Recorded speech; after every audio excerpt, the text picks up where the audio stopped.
Life is a celebration. Life celebration है और celebration तुम कर सकते हो। मुंबई में रोज 19 से लेकर के 25 साल के युवक और युवतियां, जिनके लाखों नहीं करोड़ों फॉलोअर्स हैं, रोज 1-2 आत्महत्याएं होती हैं उसी बॉलीवुड में। नेम है, फेम है, दौलत है, उसके बाद भी अचानक सुबह उठ के सुनते हो वो गया जिसको हम फिल्मों में देखते थे। कैसे? बोला सुसाइड। क्या कारण है? और उन्हें सेलिब्रिटी कहा जाता है। कैसे वो सेलिब्रिटी हो सकते? किस कारण से सेलिब्रिटी हो सकते? क्या संभव है कि वो सेलिब्रिटी हो? सेलिब्रिटी शब्द सेलिब्रेशन से बना है। थोड़ी इंग्लिश तो जानते ही होगे। सेलिब्रेशन, सेलिब्रिटी जिसके जीवन में ड्रग्स हैं, जिसके जीवन में शराब और नशा है, जिनके इंद्रियों को एक एक सेकंड में कोई उत्तेजित कर सकता है, वो सेलिब्रिटी हो सकते हैं। उनको कैसे सेलिब्रिटी मानोगे?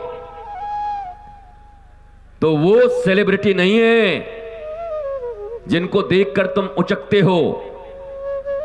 अपने माता पिता और अपने गुरु के मोबाइल के ऊपर वॉलपेपर तुम्हारा नहीं होता, आज भी आलिया भट्ट और भट्ट को लगा के बैठे रहते हो। जिससे पूछा गया कि भारत का प्रधानमंत्री कौन है, तो बोली कि वो पृथ्वीराज चौहान। बताओ महाराज, हिंदी फिल्म में काम करते हैं और उनको इंटरव्यू लेने आए तो आते के साथ बोलेंगे एंड आई, अरे तो हिंदी फिल्म में बकबक करके सुपर हीरो बना है, सीधा हिंदी बोलना। एंड इफ बट कर रहा है बैठ के टीवी पर। लज्जा है अपनी भाषा से। अपनी भाषा, अपनी संस्कृति ने उन्हें हीरो बनाया, पर उन्हें लज्जा है और तुम उनके पीछे भागोगे। तुम्हारे राष्ट्र नायक कौन होने चाहिए? इसीलिए कल मैंने गीत गाया था वो, और कोई कारण नहीं था कि गोरी शब्द सुनते ही चाहे गोरी का यार है। देन हु इज गोरी? हे कृष्ण करुणा सिंधु दीन बंधो जगतपते, गोपीश गोपिका कांत राधा कांत नमस्तुते, तप्त कांचन गौरांगी। वो गोरी श्री राधा जानकी, उन गोरी की बात हो रही है। तो हम सृष्टि तो नहीं बदल सकते, पर यहीं बैठे बैठे न हम गोंडा बदल सकते, न अयोध्या बदल सकते, न भारत बदल सकते, न दुनिया बदल सकते, न तुम्हें मिले हुए माता पिता तुम बदल सकते हो, न परिवेश बदल सकते हो, न जिस घर में जन्म लिए हो उसे बदल सकते हो। तुम सृष्टि को तो नहीं बदल सकते, लेकिन ज्ञान के माध्यम से अगर तुमने दृष्टि बदल लिया तो देखते देखते तुम्हारे लिए सृष्टि बदल जाएगी। हमें अपनी दृष्टि बदलनी है, हमें दृष्टि को ही परिवर्तित करना है, और ज्ञान दृष्टि बदल देती है। Knowledge is the key of success, knowledge is the key of blissfulness. Knowledge ही है, वो आत्मज्ञान ही है जो सच्ची सफलता का कुंजी है, आनंद की कुंजी है। और ये 5 दिनों का जो यहां पर विराट समागम राष्ट्र कथा के रूप में हुआ, हमें वही कुंजी मिले हैं। पर प्रयोग करते समय भूल न जाना, 1 मिनट में फिर वही पुराना वाला जग न जाए भीतर से। और मैं आज ये अपनी विश्राम बात तुमसे कहता हूं, मेरे जीवन में मेरे लिए सबसे बड़े सेलिब्रिटी मैंने आज तक अपने माता पिता और अपने गुरु को माना है। मैंने किसी को सेलिब्रिटी नहीं माना है, क्योंकि मैं जो कुछ हूं उनकी वजह से हूं। और तुम भी याद रखो इस बात को अपने जीवन में। सेलिब्रिटी शब्द कभी ऐसे लोगों को मत चुन लेना कि तुम्हारा जीवन नरक हो जाए।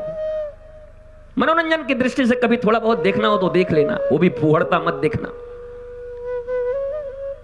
पर सेलिब्रिटी तो देखना जिस मैया ने दूध पिलाया है, जिस मैया ने अपने को गीला रख करके भी तुम्हें सूखा करके सुलाया है। वो पिता न जाने कितने लांछन सह करके, कितने परिश्रम करके अपने पुत्रों के लिए क्या क्या नहीं करते, और माता और पिता मिलकर इस शरीर को जन्म देते हैं, और गुरु फिर दूसरा जन्म देता है ज्ञान से, जिससे देखते देखते ही तुम सेलिब्रिटी बन जाते हो। गुरु तुम्हें सेलिब्रिटी ही बनाने आता है। तो मैं तो इस पंडाल में सेलिब्रिटी देख रहा हूं, इन बच्चों के बीच में, छात्रों के बीच में देख रहा हूं, और मुझे पक्का विश्वास है कि आज के 2 साल, 5 साल, 7 साल के बाद कहीं ब्रजभूषण सिंह जी जा रहे होंगे, इनके बच्चे जा रहे होंगे, कहीं मैं ही जा रहा हूंगा, और अचानक दौड़ते हुए कोई जाएगा और कहेगा आपको पता है क्या, बोला मैं यहाँ का डीएम हूं, आप ही के स्कूल से पढ़ के निकला हूं, तो छाती चौड़ी हो जाएगी। वाह, बहुत अच्छे। बोला मैंने अभी अभी विज्ञान में एक नया इजाद किया है, मैं उसी स्कूल में पढ़ा हूं। और मुझे विश्वास है कि आप सब ऐसे ही निकलोगे, क्योंकि आप में बल भी है, विद्या भी है, और बुद्धि भी है, और ये तीनों जिनके पास आ गए तो अब उन्हें और कुछ समझने की आवश्यकता ही नहीं है, परंतु निरंतर निरंतर अभ्यास करते रहना, छोड़ना मत। जितनी शिद्दत से वो सब सुनते और देखते हो, उतनी शिद्दत से ये सब भी कानों में लगाकर सुना करना, देखा करना, खोज करना, तुम्हारा जीवन श्रेष्ठ होगा। कभी निराश मत होना। हम श्री कृष्ण की और राम की संतानें हैं। हम निराशा नहीं, निराश होने के लिए इस पृथ्वी पर नहीं आए हैं, हम महारास के लिए इस पृथ्वी पर आए हैं। जीव और शिव के मिलन को महारास कहते हैं, आत्मा और परमात्मा के मिलन को महारास कहते हैं। हम निराशावादी लोग नहीं हैं। स्वस्थ रहिए, मस्त रहिए, आनंदित रहिए। बस एक बात याद रखिएगा, अपने स्कूल के मंथराओं से भी दूर रहिएगा। जरा मुस्कुराइए, और कोई सिगरेट, गांजा, अफीम, शराब और इंद्रियों के पतन की बात करे तो ऐसे मंथरा से दूर भाग जाइए। अब मंथरा न भागे तो खुद ही भाग जाइए उससे दूर, फिर आप बने बनाए सेलिब्रिटी होंगे। आपके पास अगर कोई प्रश्न हो तो करो, प्रश्न करने के लिए मत करना, नहीं तो हम भी पिपलाद ऋषि की तरह पहले 1 साल भर्ती करेंगे, और प्रश्न पूछने की पहले कला तुम्हारे पास है कि नहीं वो जानेंगे, और फिर प्रश्न करना। ये मत समझना कि ये डर रहे हैं हमारे प्रश्न से। इस भारतवर्ष के मीडिया के बड़े बड़े, जिनका रोज तुम टीवी पर देखते हो, उनका एक ही बाइट रहता है कि हम लोगों ने प्रश्नों के माध्यम से सदगुरु को अपनी बात उगलवाने का बहुत प्रयास किया, पर पिछले 10 वर्षों में आज तक वो यही बोले जो इनके शास्त्रों में है और विद्या में है। ये हमारे ट्रैप में कभी नहीं फंसे, तो हम तुम्हारी ट्रैप में क्या फंसेंगे। तुम्हारे जितने प्रश्न हैं जवाब हैं मेरे पास, पर उपयुक्त हो तो करो, और नहीं तो जो सीखे हो बस उसी में आगे बढ़ते रहो। भारत माता की